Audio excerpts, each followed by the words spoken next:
Muy buenas noches a todos ustedes.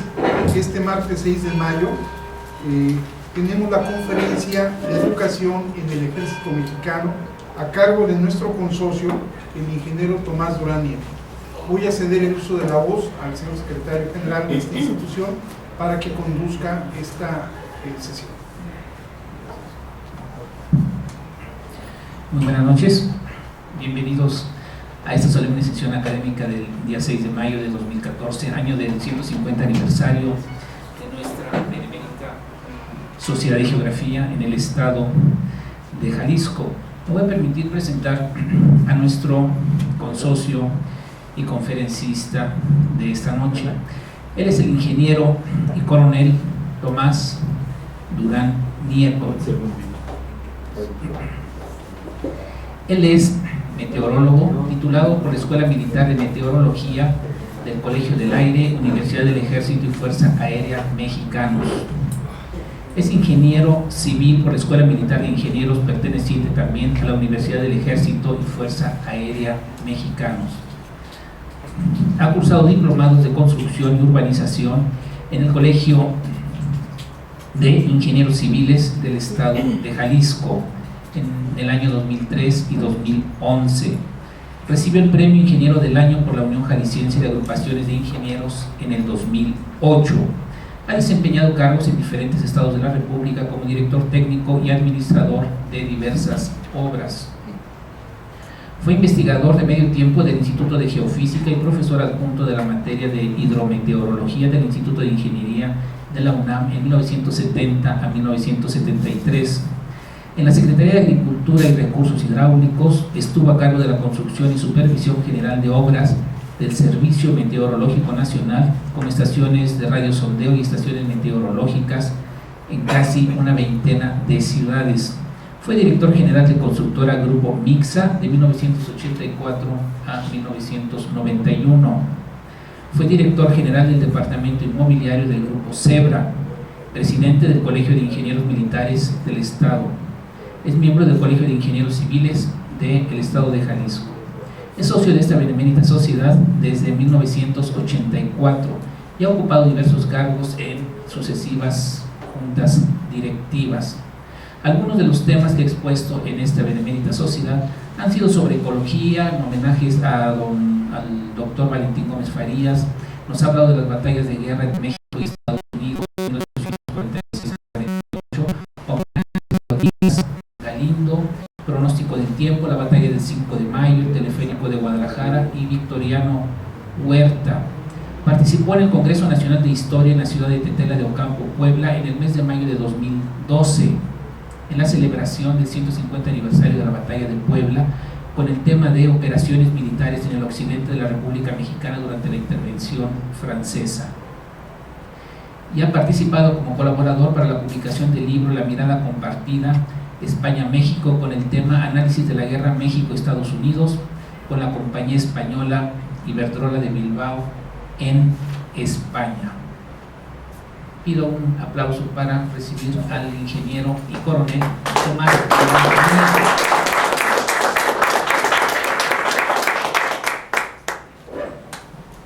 Muchas gracias y muy buenas noches. Siempre he pensado que la educación enaltece el espíritu. Alguna vez, el grandioso compositor musical Ludwig van Beethoven dijo: el espíritu es lo único que puede unir en esta tierra a los hombres nobles y honrados.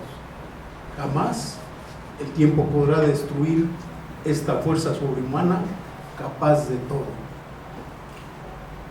Quizás los iniciadores de la corriente educativa en el ejército mexicano no hayan tenido el conocimiento puntual de esta máxima, pero es indiscutible que su base y punto de partida no difería gran cosa del contenido y sentido de la misma, ya que el momento político, social y económico que les tocó vivir les imponía tomar una acción que, aunque ese inicio fuera falto de perfección y quizá titubeante, era absolutamente necesario.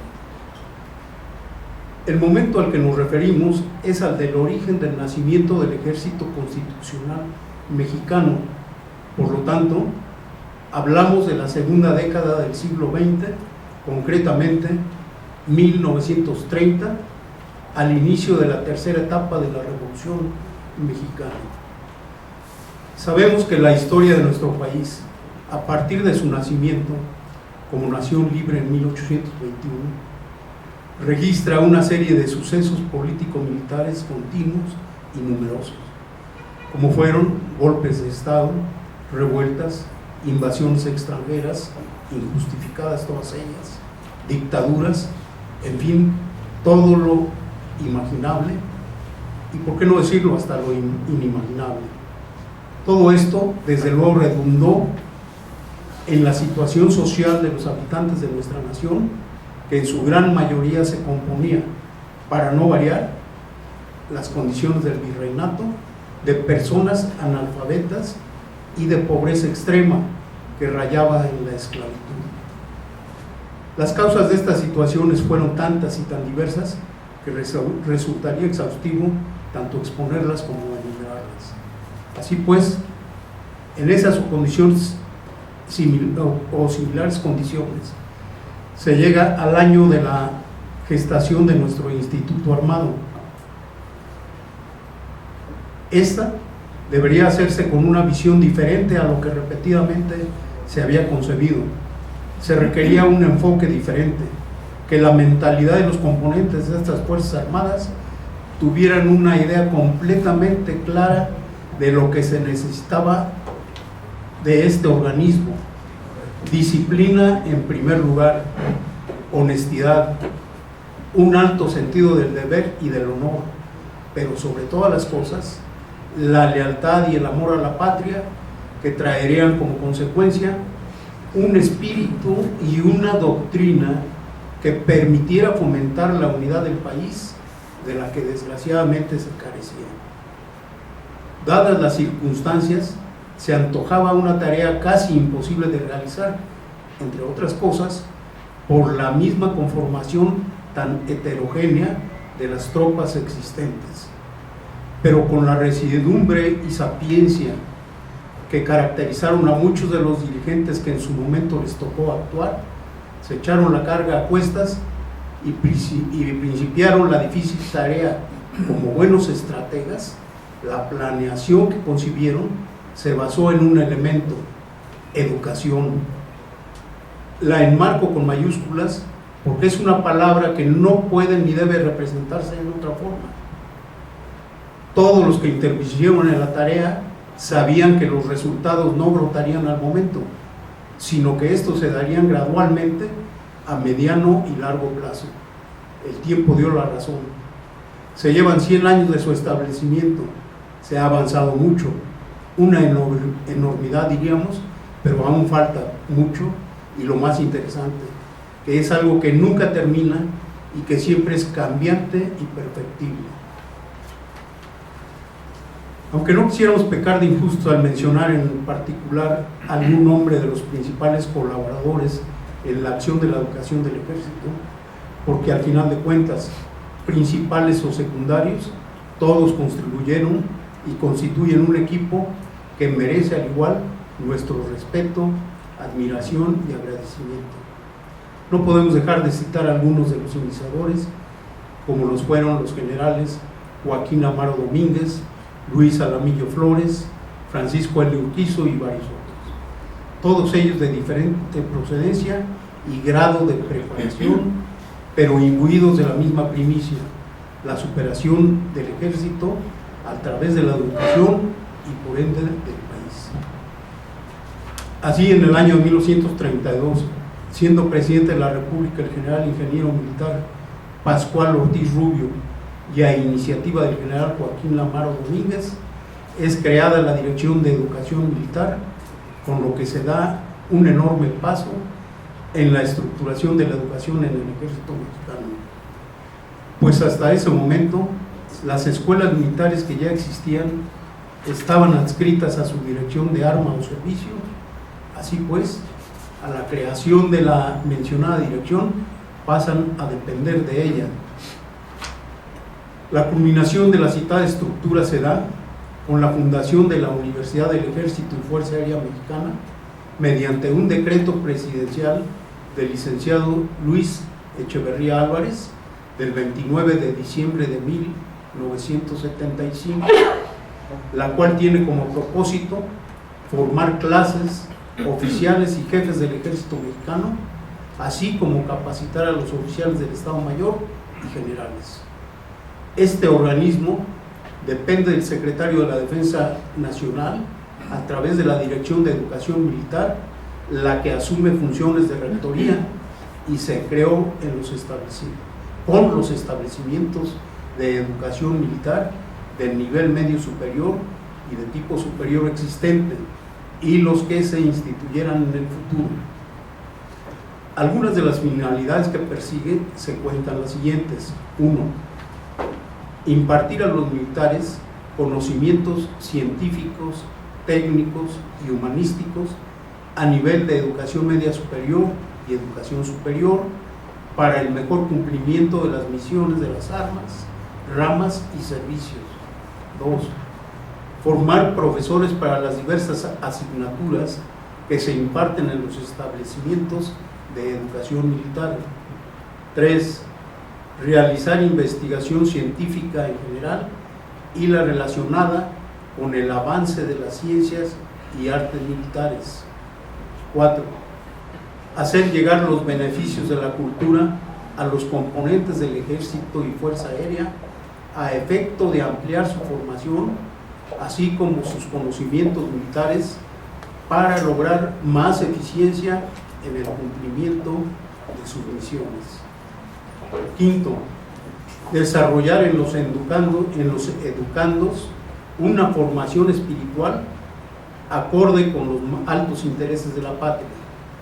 En la actualidad, la Universidad del Ejército y Fuerza Aérea Mexicana, UDEFA, cuenta con las siguientes escuelas: paramilitares, Colegio de la Defensa, Escuela Superior de Guerra, Escuela Militar de Aplicación de las Armas y Servicios, escuelas de adiestramiento para personal de las armas y los servicios del Ejército, para civiles con estudios de bachillerato, Escuela Militar de Graduados de Sanidad, Escuela Médico Militar, Escuela Militar de Odontología, Escuela Militar de Ingenieros, Heroico Colegio Militar, Escuela Militar de Enfermeras, Escuela Militar de Oficiales de Sanidad, Escuela Militar de Aviación, Escuela Militar de Especialistas de Fuerza Aérea, Escuela Militar de Mantenimiento y Abastecimiento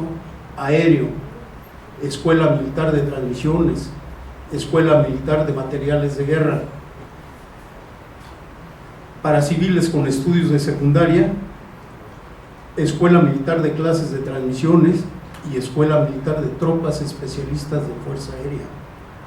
La estructura anterior nos permite ver los alcances que se tienen actualmente en la educación militar, pero es fácil comprender que para lograr estos resultados ha sido necesario pasar por una serie de vivencias que en breve relato histórico de la educación militar nos dará una idea de cuáles han sido.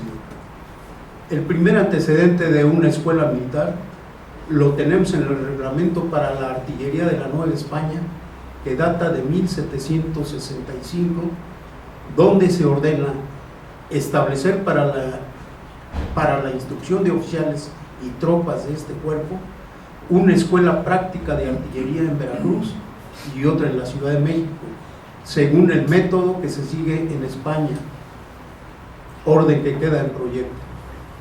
Hasta finales del siglo XVIII, en el virreinato de la Nueva España, no se permitía a los criollos y mestizos ocupar puestos de oficiales, incluyendo las altas jerarquías en el ejército. Estas razones fueron las bases para que el brigadier español Diego García Conde propusiera al gobierno virreinal la creación de una escuela para que los cadetes recibieran una enseñanza uniforme de todos los conocimientos necesarios a la provisión de las armas. En ese tiempo, la formación de los militares criollos y mestizos se efectuaba en las corporaciones, en donde ingresaban como alférez, y después de recibir una capacitación acorde a las instrucciones que se tenían, el comandante de la corporación declaraba que estaba en posibilidad de ser ¿cómo se llama?, incorporado ya como activo de los cuadros del ejército virreinal. A la consumación de la independencia, don Diego García Conde, a diferencia de la casi totalidad de los altos jerarcas del ejército virreinal que regresaron a su país de origen, él permaneció en México, obtuvo la ciudadanía y fue nombrado director general de ingenieros. Propuso de inmediato la creación de un colegio militar para formar oficiales de todas las armas del ejército. Quisiera pedirles, si fuera tan amables de pasar, ¿no?, para ver unas diapositivas que nos van a auxiliar en la narrativa de las diferentes escuelas que se han creado a través del tiempo en nuestro país y las que actualmente están vigentes.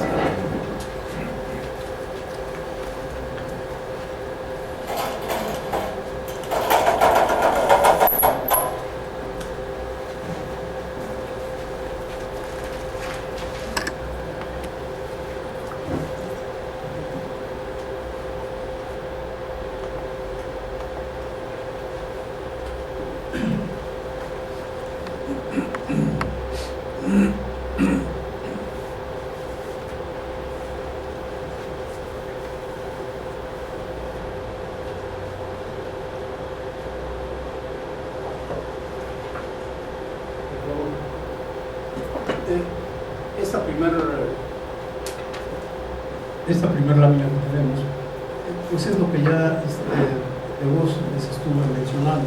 Si quiere, continuamos, por favor. Seguimos.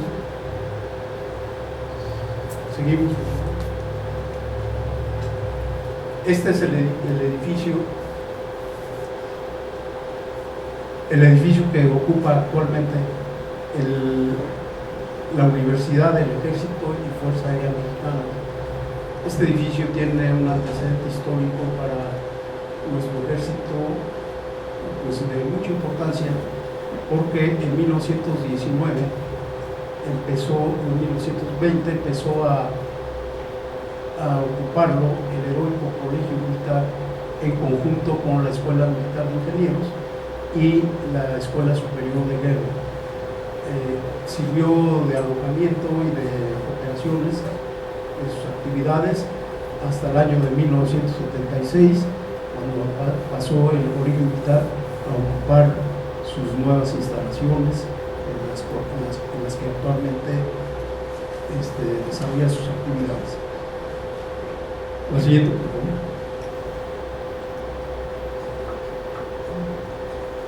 En febrero de 1822 quedó instalada la primera institución educativa militar en forma provisional en el edificio que ocupara anteriormente la Santa Inquisición con el nombre de Academia de Cadetes. Este es el edificio al que me estoy refiriendo, teniendo como primer director al general brigadier don Diego García Conde. Las materias del plan de estudio fueron dibujo, matemáticas, cálculo infinitesimal y adiestramiento. El 12 de octubre de 1823, el general José Joaquín Herrera, ministro de Guerra y Marina, expidió un decreto creando el Colegio Militar y ordenó su traslado a la fortaleza de San Carlos de Perote, dependiendo de la Comandancia General de Veracruz. Pasamos, aquí tenemos el edificio que estoy citando. Este edificio sirvió como prisión, como almacenamiento de víveres, etcétera. Como hecho histórico también, aquí murió don Guadalupe Victoria, que fue presidente, héroe de la independencia y posteriormente presidente de la República. En 1929 fue trasladado de nuevo a la capital del país, el Colegio Militar, instalándolo en el antiguo convento de betlemitas, que con el paso del tiempo resultó inadecuado, por lo que en 1837 fue ubicado en el edificio del convento de las Recogidas, donde permaneció hasta 1941. En 1840 ocurre un levantamiento contra el presidente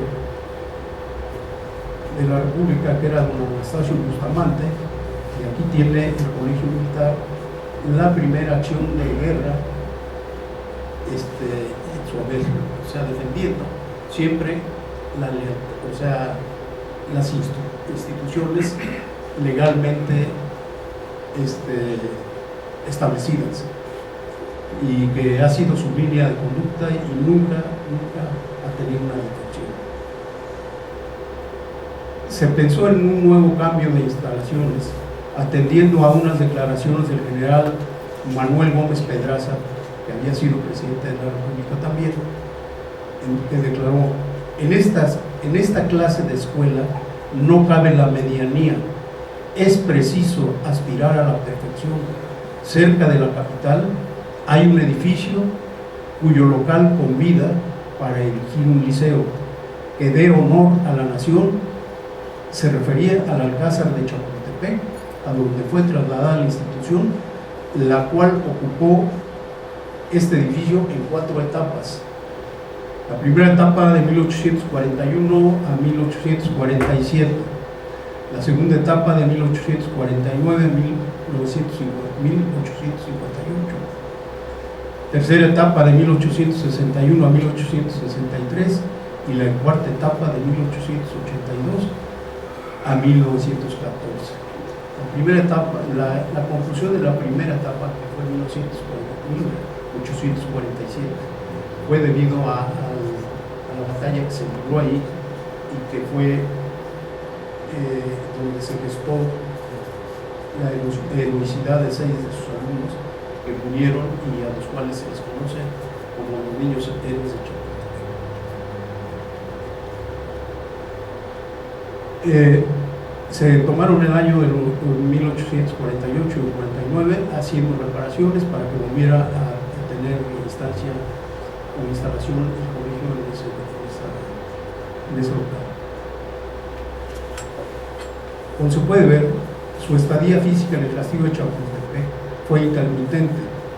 En estas interrupciones fue ubicado el colegio en el cuartel del Rastro en 1848 a 1849, ubicado en la calle del Rastro Viejo, barrio de San Lucas, Colegio Chico de San Ildefonso, hoy Hemeroteca Nacional, calles Venezuela y del Carmen, Colegio Chico de San Gregorio, ex iglesia de San Pedro y San Pablo, 1858-1860, ex convento de San Fernando, 1861, anexo a la iglesia de San Fernando, cuartel arista del Palacio Nacional, 1867-1868, ex convento de Santa Catalina de Siena, 1868-1869,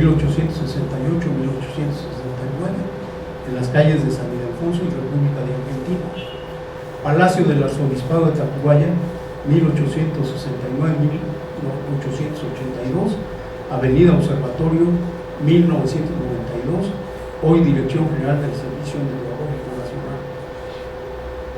Se concluye que el Colegio Militar fue una institución inestable, situación que no le permitió proporcionar la adecuada preparación al alumnado y al plantel de profesores, producto todo ello de la situación político-militar de la que ya se habló anteriormente. A partir de la cuarta etapa de estadía en Chapultepec, sí se logran los fines que se perseguían para este plantel educativo. El término de esta etapa lo marca el momento que se vivía en la República a causa de la Revolución y sufre una suspensión de actividades. Producto de esta estabilidad de esta cuarta etapa del colegio fue una serie de productos, por llamarlo de alguna forma, de generales de gran prosapia y a los cuales se les guarda un recuerdo muy especial en el ejército, como fueron el general Sóstenes de Rocha, el general Victoriano Huerta y algunos más que posteriormente destacaron mucho en la gesta de la Revolución.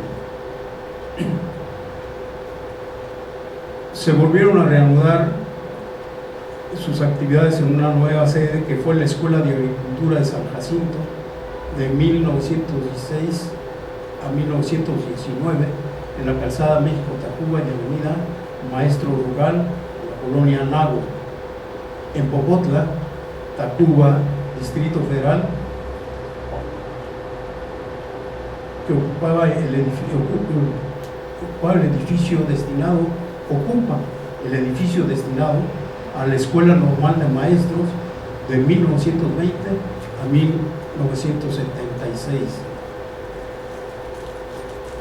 A partir del 13 de septiembre de 1976, ahí vemos otra vista del Colegio Militar, le damos la siguiente.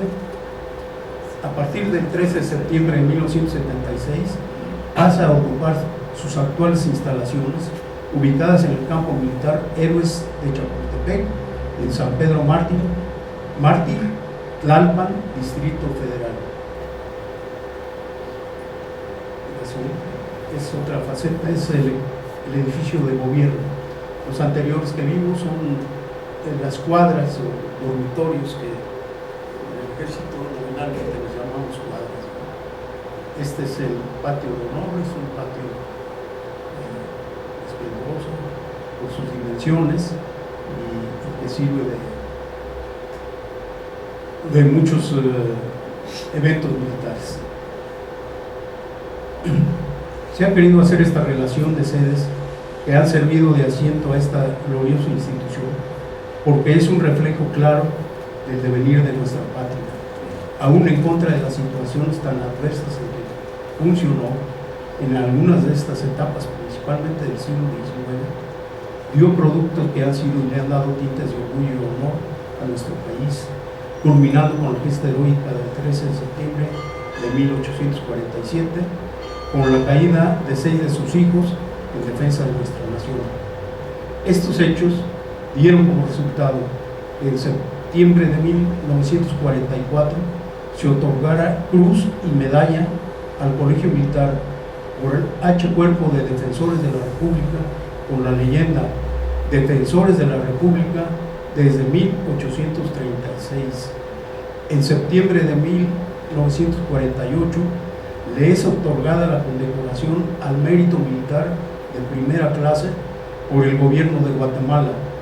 El 29 de diciembre de 1949, el presidente de la República, Miguel Alemán Valdés, determina que se expidiera un decreto ordenando que se antepusiera al nombre del Colegio Militar la palabra heroico como un justo reconocimiento a las muestras de valor y servicios ofrecidos a la patria durante su historia. El Colegio Militar, plantel en donde se preparan básicamente oficiales de las armas clásicas, como fueron artillería, infantería, caballería, zapadores y servicio de administración militar, fue forjador también de ingenieros militares que recibían instrucción con planes de estudio diferentes en materias y años de estudio para su formación. La siguiente, por favor. Esta es una vista del edificio que ocupó durante muchos años la Escuela Militar de Ingenieros. El 1 de febrero de 1960 cesa el curso de ingenieros y da entrada a la Escuela Militar de Ingenieros, continuando su dependencia del Colegio Militar, del heroico Colegio Militar, a reserva de ocupar las instalaciones que para ese fin se construían en Lomas de Sotelo, Distrito Federal, en las calles de Batalla de Celaya y General Sóstenes Rocha. El día 9 de enero de 1961, la Escuela Militar de Ingenieros queda provisionalmente establecida en el lado norte del edificio de la Secretaría de la Defensa Nacional, y en el segundo semestre de ese año se traslada a las instalaciones situadas en donde ya se dijo. En 1994 se traslada a las instalaciones del Campo Militar número 1B, Popotla, Distrito Federal, lugar en donde permanece hasta la fecha. O sea, regresó a su alma mater de Popotla. Actualmente la escuela ofrece 6 carreras, a saber, ingeniero constructor, es el equivalente a ingeniero civil, ingeniero industrial en especialidad de química, ingeniero industrial en especialidad de mecánica, ingeniero industrial en especialidad de electricidad, ingeniero militar en comunicaciones y electrónica e ingeniero militar en computación e informática. En el seno del Heroico Colegio Militar tuvo también cabida originalmente la Academia de Estado Mayor, creada mediante un decreto promulgado a mediados de 1915 con el propósito de impartir enseñanza militar mientras se establecían los planteles necesarios en los cuales la educación castrense habría de ser más amplia. La anterior iniciativa generada por el general de brigada Francisco Elín Piso, oficial mayor de despacho de la Secretaría de Guerra y Marina, tuvo efectos hasta el 1 de enero de 1920, fecha en que se disolvió la Academia de Estado Mayor y el presidente de la República, Venustiano Carranza, la restableció en el Colegio Militar. Será una institución que tendrá por objeto impartir la enseñanza y educación necesaria a los jefes y oficiales del ejército que deseen mejorar sus conocimientos en el arte de la guerra. Por lo tanto, para esa fecha, 1920, el Colegio Militar se compuso de Dirección General, escuelas de Infantería, Caballería, Administración Militar, Ingenieros Militares, Artillería y Estado Mayor, resolviéndose de forma definitiva el problema de la formación de oficiales subalternos para todas las armas, nombrándose directora el ingeniero Ángel Vallejo, a quien se reconoció el grado de general brigadier que había ostentado en el Ejército Federal. En el año de 1925 creció la preocupación por modernizar la educación militar, por lo que se envió a Francia a estudiar Estado Mayor al capitán Luis Alamillo Flores. Por decreto presidencial, el 15 de abril de 1932, es creada la Escuela Superior de Guerra, siendo nombrado como primer director el mayor Luis Alamillo Flores, con la circunstancia de que debería de seguir operando hasta la terminación de las construcciones que para el efecto se realizaban en San Jerónimo Lídice. Este es el ingreso, desgraciadamente no tengo más en el teclado, pero es el ingreso de la Escuela Superior de Guerra. En este plantel de altos estudios militares, donde se prepara personal militar para capacitarlos profesionalmente para el desempeño de las funciones que exigen de información, logística, operaciones, administración de personal y asuntos civiles, teniendo como siempre como lema saber más para servir mejor. En el año de 1881, gracias a la obra del coronel Francisco Montes de Oca y durante la presidencia del general Manuel González, se fundó la Escuela Práctica Médico-Militar dentro del Hospital de San Lucas, en la que por primera vez los médicos militares mexicanos estudiaron oficialmente con base en un plan de estudios. Este plantel funciona hasta el año de 1914, que tenemos a la vista, en el que por circunstancias atribuibles al movimiento armado de la Revolución cierra sus puertas, las que vuelven a abrirse por orden del primer jefe del Ejército Constitucionalista, bajo la denominación de Escuela Constitucionalista Médico-Militar, simbólicamente inaugurada el 12 de octubre de 1916, funcionando en el mismo edificio, garantizando la práctica clínica de los cadetes, futuros médicos militares. Gracias a la unidad escuela-hospital, como se desarrolla hoy en día en las más prestigiosas universidades del mundo, de cuyo modelo es pionero este plantel en México desde el siglo XIX.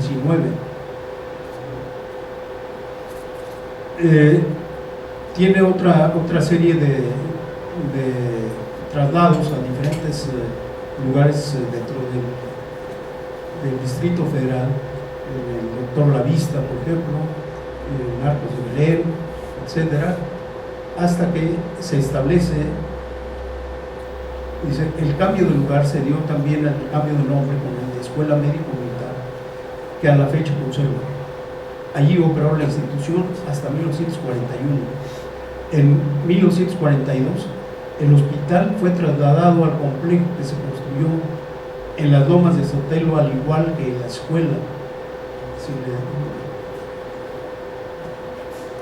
Esta es la actual Escuela Médico Militar. Está ubicada en Lomas de Sotelo, como les decía, sobre la calle de Paloma, entre las calles de Palomas y la calle de Zamaya. En el año, en 1973 se admitió el ingreso de personal femenino, convirtiéndose en el primer internado mixto de nivel superior que se creó en el país. En el año de 1976 ocupa el moderno edificio con el que cuenta actualmente y que satisfizo ampliamente sus problemas de cupo, esto sin cambiar de ubicación. El 6 de abril de 1970 se publica en el Diario Oficial de la Federación el decreto de creación de la Escuela Militar de Graduados del Servicio de Sanidad, que tuvo sus oficinas administrativas en el Hospital Central Militar hasta el año de 1976, cuando el 13 de septiembre se inauguran sus propias instalaciones ubicadas en el campo de la Escuela Militar, de la Escuela Médico Militar. Están a un lado. El 1 de octubre de 1983 cambia oficialmente su denominación por Escuela Militar de Graduados de Sanidad. En esta institución se imparten cursos de especialización y residencia en neurocirugía, neumología, entre otros. Es un establecimiento de educación militar superior de posgrado que imparte cursos en los niveles de doctorado, maestría, especialidad y de técnico especializado. Al crear en el año de 1917 don Venustiano Carranza el Cuerpo Médico Militar, instruyó a los cirujanos dentistas y determinó que estos efectuarían sus estudios en la escuela anexa a la Médico Militar, cuando el jefe del Poder Federal lo estime conveniente. Con esto se vislumbra por primera vez la creación de un plantel militar formador de cirujanos dentistas militares. Es hasta el 1 de marzo de 1976 que se inaugura oficialmente la Escuela Militar de Odontología, que principia a laborar en el auditorio del Hospital Central Militar en sus actividades académicas y clínicas, asignándose un espacio para establecer sus oficinas de gobierno. Sus alojamientos fueron los dormitorios de la Escuela Militar de Enfermeras para el personal femenino y el Regimiento de Ingenieros de Servicios para los varones. En 1977, las oficinas de gobierno y administrativas pasan a ocupar parte de las instalaciones de la Escuela de Posgraduados y los dormitorios también en la Escuela Médico Militar. Finalmente, les fueron asignadas las instalaciones que por 34 años fueron el asiento de la Escuela Militar de Ingenieros.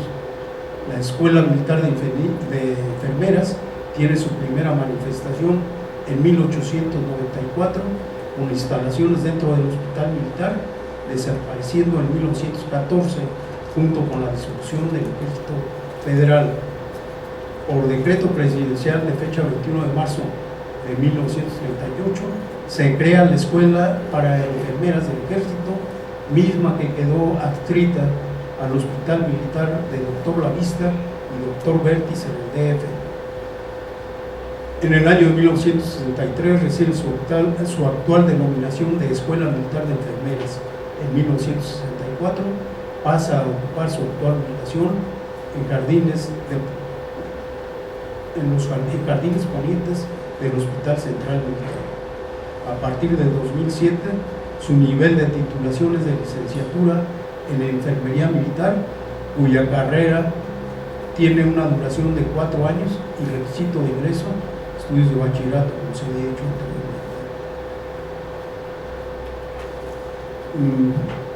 Por razones de tiempo, que no traigo más diapositivas, voy a omitir 2 o 3 escuelas que veo que no por ello son menos importantes, como la Escuela Militar de Transmisiones, la Escuela Militar de Oficiales de Sanidad, y nos vamos a dirigir hacia algo que es muy interesante para la ciudad de Guadalajara, para el Estado en general. Es el origen de la Escuela Militar de Aviación. Se remonta a la época revolucionaria, cuando el primer jefe del Ejército Constitucional, don Venustiano Carranza, emite el decreto por medio del cual se crea la Escuela Nacional de Aviación el 15 de noviembre de 1915, estableciéndose en los campos de Balbuena, Distrito Federal. En 1917 le es cambiado el nombre por el de Escuela Militar de Aviación. En febrero de 1922 cambia de ubicación y de nombre, ya que ocupa instalaciones en el Parque de Ingenieros, en Arcos de Belén, y su nuevo nombre fue el de Escuela Militar de Aeronáutica. Los campos de Balbuena vuelven a ser asiento de la escuela en 1925, pero ahora con el nombre de Escuela Militar de Aplicación de Aeronáutica. El 31 de octubre de 1932 es trasladada al Aeropuerto Central de la Ciudad de México para que ocupara el edificio Azcárate, lugar que fue la fábrica aeronáutica del mismo nombre. En este lugar, el plantel vuelve a ser denominado Escuela Militar de Aviación, nombre que conserva hasta la fecha. Con este movimiento termina sus andares en el DF, ya que en el año de 1935 la institución se traslada a la ciudad y puerto de Veracruz, ubicándose en el aeropuerto de Las Bajadas. Y para 1939 su sede es cambiada a Monterrey, Nuevo León. El estado de Jalisco acoge a la Escuela Militar de Aviación en 1940. Llega inicialmente al cuartel Colorado y sus prácticas de vuelo las hace en la ex hacienda del Espíritu Santo, en el campo de aviación de las Juntas. Al año siguiente la escuela pasa a ocupar el ex colegio del Espíritu Santo. En esta instalación estuvo hasta el año de 1953, que se traslada a lo que hoy ocupa, al lugar que hoy ocupa, en la base aérea militar número 5, municipio de Zapopan, Jalisco, para lo relativo a sus prácticas de vuelo, ya que su alojamiento y enseñanza académica continuaron en el mismo lugar hasta su traslado en 1953. Al nacimiento del Colegio del Aire, mediante el decreto presidencial del 22 de agosto de 1959, la escuela es integrada a esta nueva institución. Esta es la fachada sin modificar, porque a mí me tocó hacer la modificación de este edificio de gobierno, de la Escuela Militar de Aviación. Esa fue su la primera construcción creada ex profeso para que lo ocupara la Escuela Militar de Aviación. Como les decía, esto ocurre en el año 1953. A la creación del Colegio del Aire en 1959, pasa a formar parte de este colegio, pero continuando con sus mismas instalaciones, con excepción del edificio de gobierno, que va a ser el edificio de gobierno del colegio militar.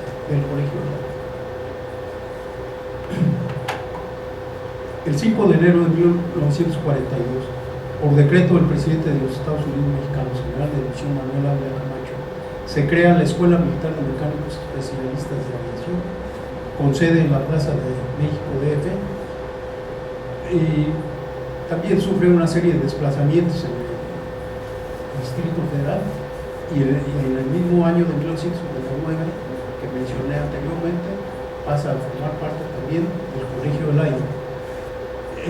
Una cosa similar pasa por la Escuela Militar de Meteorología, que pasa a revista de entrada el 22 de enero de 1947, aunque anteriormente ya se habían impartido cursos de meteorólogo a oficiales y jefes del ejército, principalmente durante la Segunda Guerra Mundial, porque eran necesarios los servicios de esa especialidad. Y en el 59 pasa también a formar parte del Colegio del Aire. Pasamos. Este es un monumento, es una pirámide estructural que se encuentra en la avenida Chapultepec, que en su tiempo era la parte que era avenida Lafayette. Este monumento fue dedicado a la Escuela Militar de Aviación para dejar una estela, una memoria pues de su estadía en este lugar cuando estuvo establecido en el Colegio del Espíritu Santo. Inclusive en una de sus, si le damos la siguiente, no lo paso a ver desde aquí, pero dice algo así como la ciudad, el municipio de Guadalajara y el Colegio del Aire rinden un homenaje a la Escuela Militar de Aviación, que fue pionera de la educación militar en México.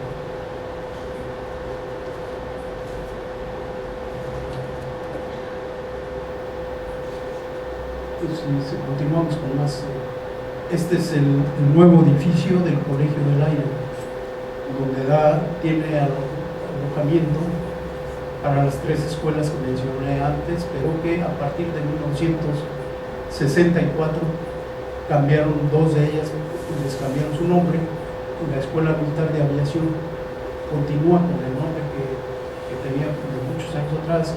La Escuela Militar de Mecánicos de Aviación se convierte en la Escuela Militar de Mantenimiento y Abastecimiento, y la Escuela Militar de Meteorología pasa a ser Escuela Militar de Especialistas de Fuerza Aérea. Todas estas escuelas ya tienen, como les decía, ya tienen su ingreso como requisito la preparatoria, pero piloto aviador licenciado en Administración. En la Escuela de Especialistas de Fuerza Aérea, la que sigue conservando como licenciatura como meteorólogo es precisamente esa.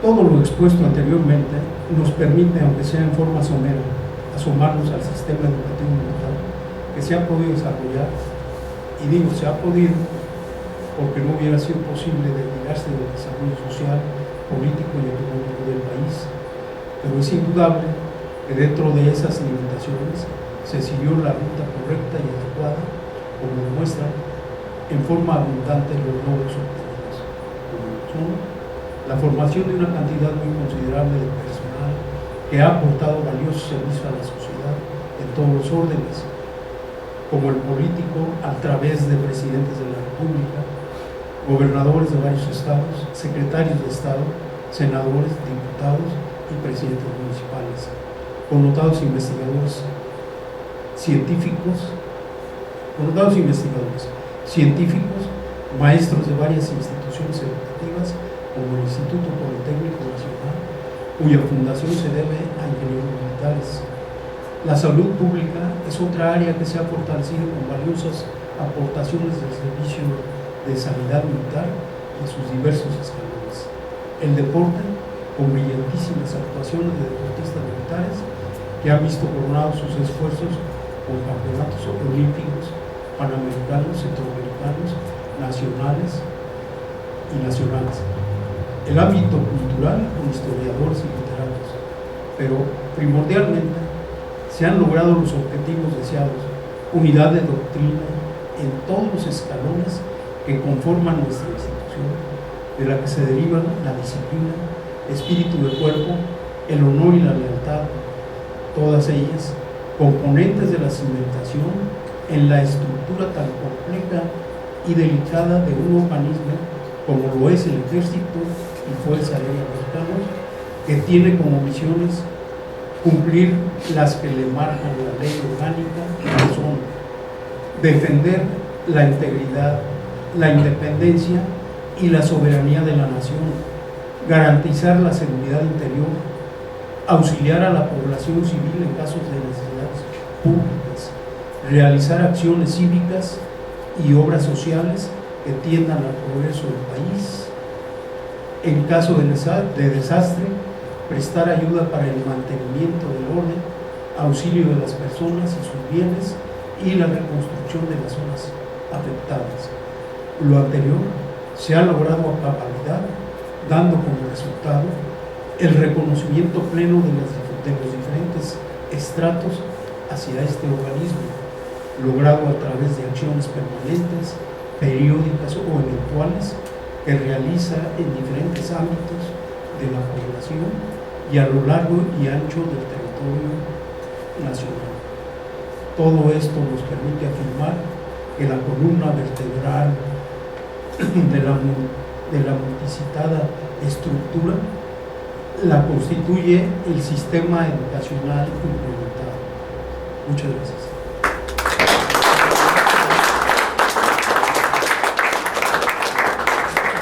Formando parte de la Escuadrón Aéreo Militar 201 de la Fuerza Aérea Expedicionaria Mexicana. Obviamente, esta fotografía es del grupo de pilotos y es el tipo de avión que se voló con el que fue dotado el Escuadrón 201. Es el P-47, rotundo, las dos formas de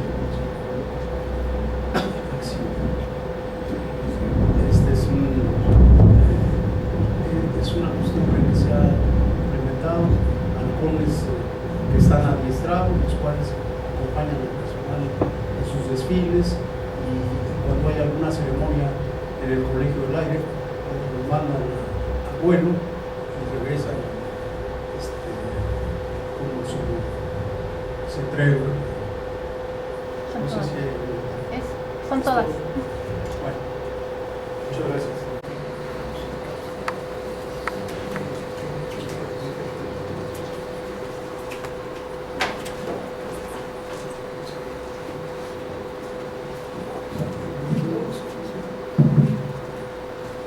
Tenemos unos minutos. ¿Hay alguna observación, alguna pregunta que quieran hacer a nuestro conferencista?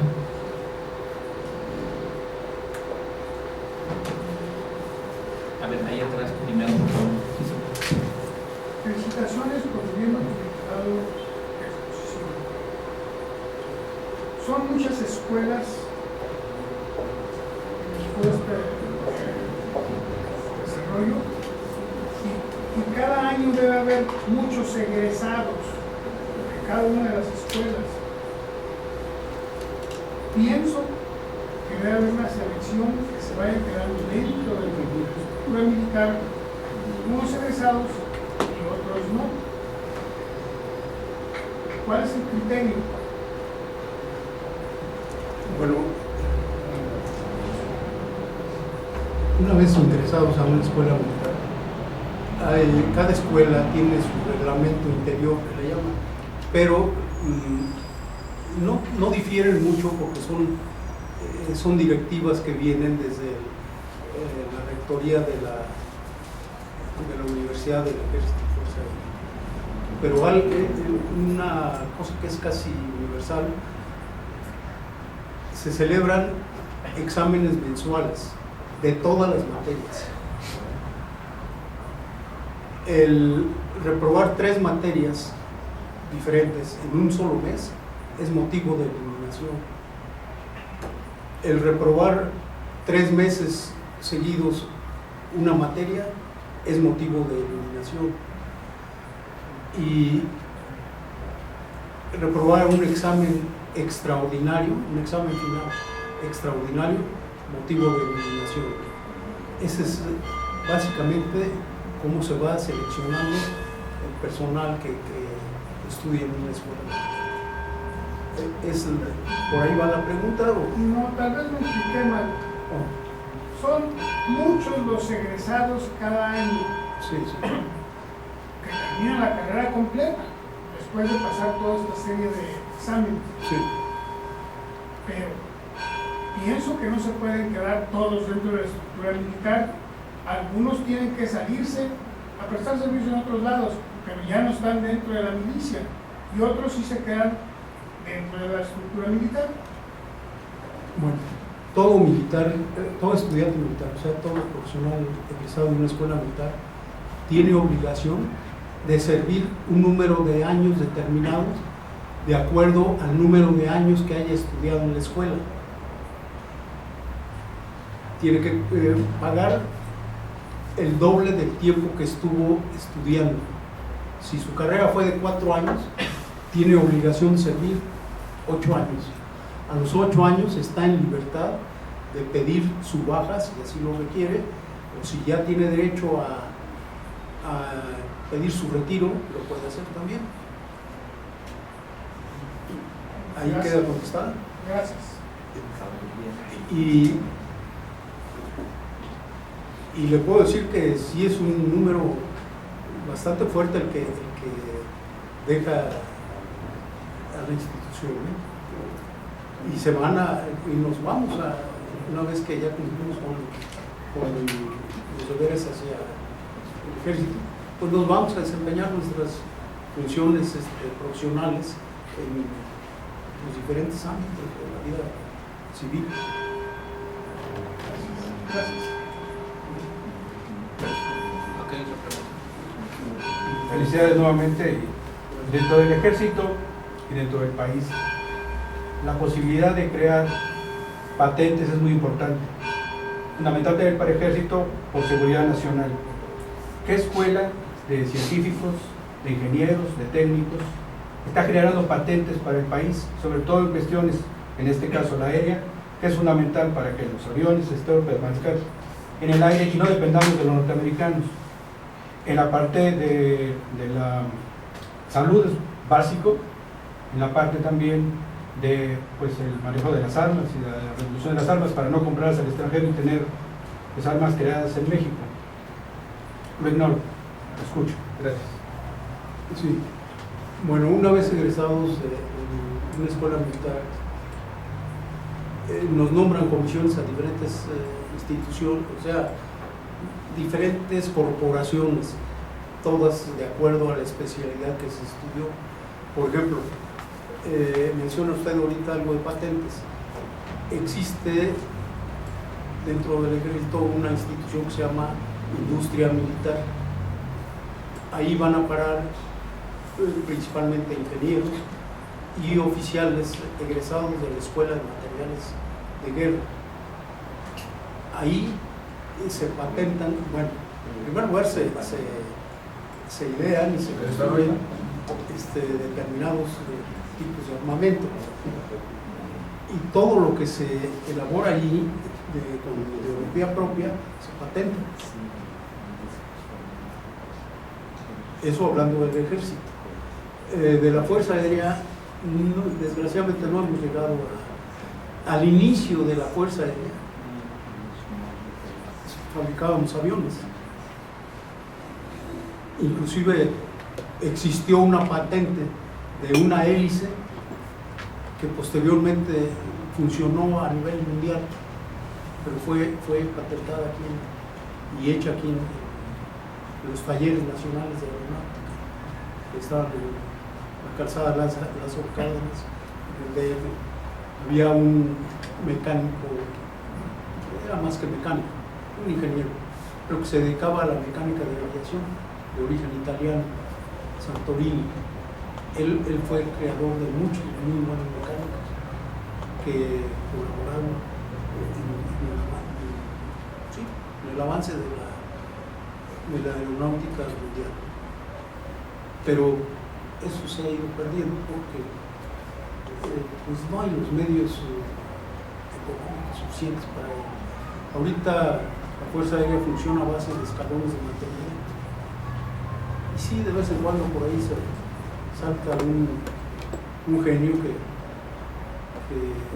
hace modificaciones, perfecciona algunas cosas, pero se ha ido demasiado.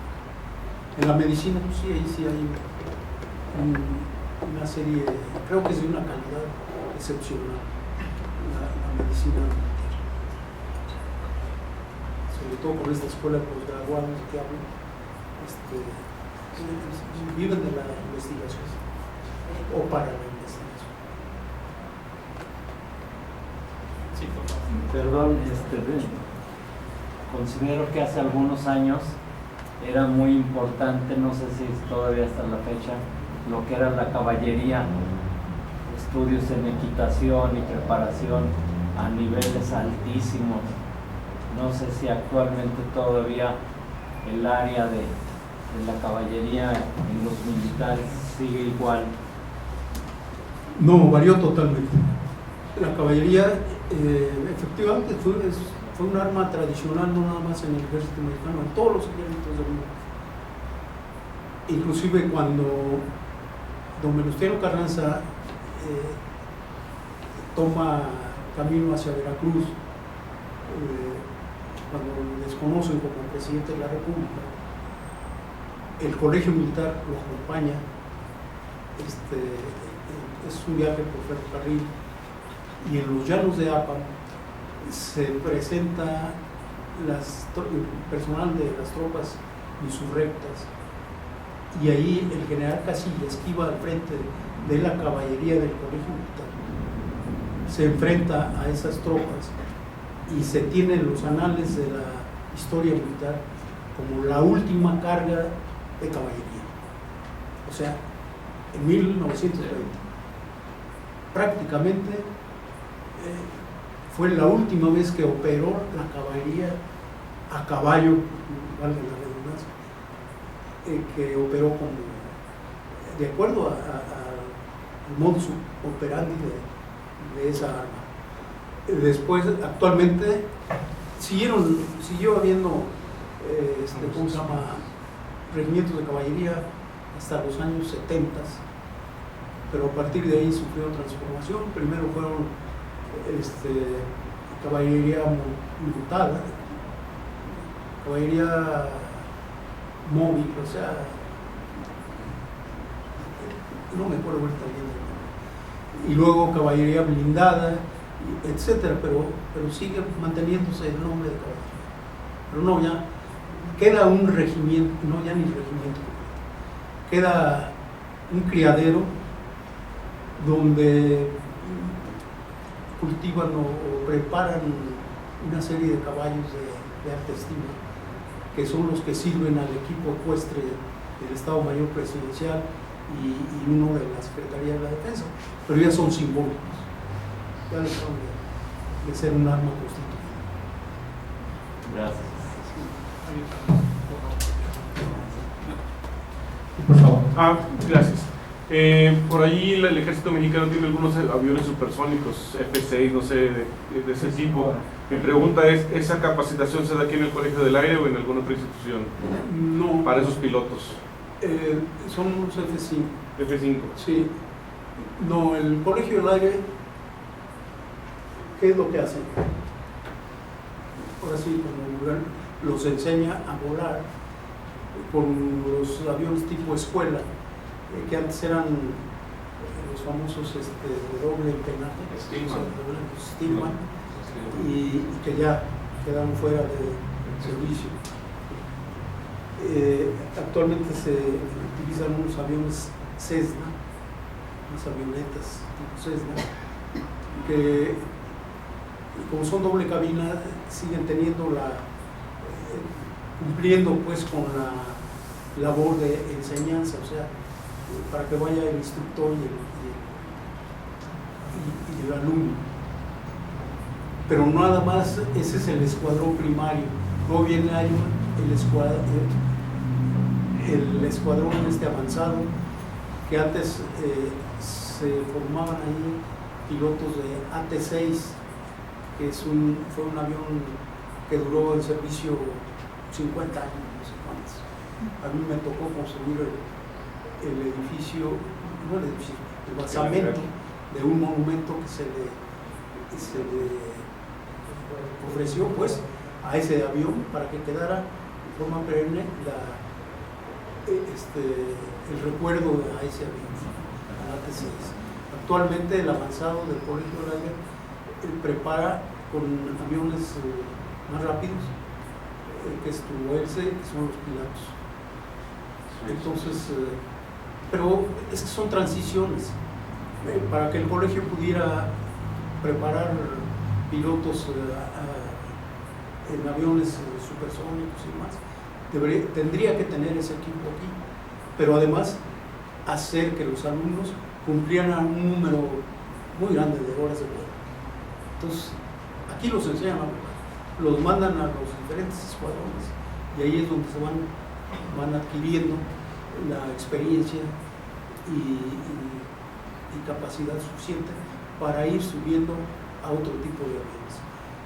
Y todos los que han volado, que vuelan, los T-33, que también son de propulsión, y estuvieron los bandidos y demás, ahora los F-5 y están por comprar otros de mayor velocidad, eso sí, forzosamente tienen que ir a prepararse a otras partes, y ya después que viene la primera camada, seleccionan de esa camada a 2, 3 que van a hacer el curso de instructores, luego ya vienen y ellos instruyen al resto del personal del escuadrón que está en los formatos. Muchas gracias. Bien, a continuación nuestro presidente, licenciado Eduardo Velasco Briceño, hará entrega del reconocimiento a nuestro consocio, el ingeniero Durán Nieto.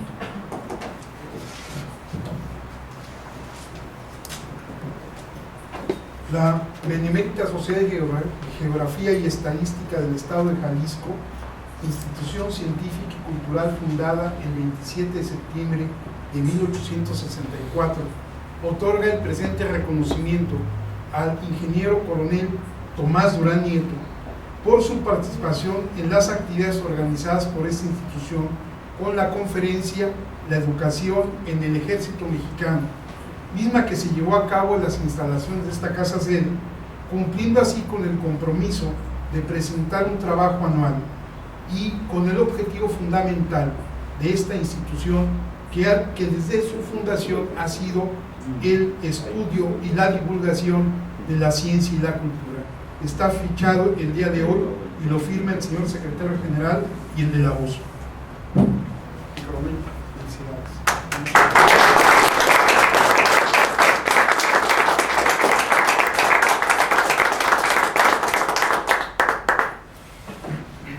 Cedo el uso de la voz al señor secretario general para que nos presente unos avisos. Tenemos un aviso y una invitación para todos ustedes. El próximo martes 13 de mayo, en esta misma sala, a la hora de costumbre, se presentará el trabajo de ingreso del doctor Juan Manuel Durán Nieto, el director de la Biblioteca Pública del Estado de Jalisco, que precisamente lleva el título de La Nueva Biblioteca Pública del Estado de Jalisco, el próximo martes a las 20 horas. Y como es habitual, están todos ustedes cordialmente invitados para un brindis de honor, en honor de nuestro ponente, el ingeniero y coronel, ingeniero Tomás Durán Nieto. Cedo este micrófono a nuestro presidente para que haga la clausura de esta solemne sesión académica.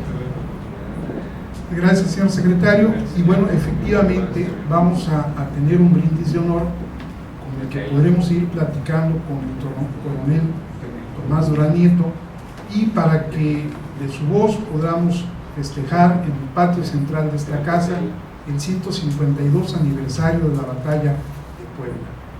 así como esta noble institución, esta heroica institución, como lo ha planteado el coronel Durán Nieto, un hombre que nació en la Texas mexicana hace 152 años, también con su vida defendió la integridad, la soberanía y la libertad de nuestro pueblo. Gracias a hombres como Zaragoza tenemos la dicha de estar aquí hablando de la patria. Gracias, coronel, y siendo las 9:15 de este día, clausuramos esta sesión.